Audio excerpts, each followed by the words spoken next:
మన అనుకునేటువంటి వ్యక్తులకి మన విలువ తెలియటం కోసం, మనం దూరంగా ఉంటే మనం ఏంటో అర్థం అవటం కోసం మనం దూరం జరిగితే వాళ్ళు మన విలువ తెలుసుకొని మన దగ్గరికి వస్తారు అని అనుకుంటూ ఉంటాం.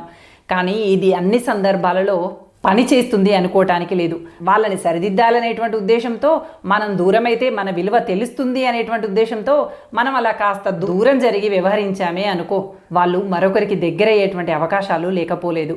అందుకోసమని కోపంతోనో పగతోనో బెదిరించో అవతలి వాళ్ళలో మార్పు తీసుకురావాలని కాకుండా ప్రేమతో వాళ్ళు ఏం ఆశిస్తున్నారో అది అర్థం చేసుకునేటువంటి ప్రయత్నం చేస్తూ గాయం ఎక్కడ ఉంటే అక్కడే మందు పెట్టడానికి ప్రయత్నించాలి.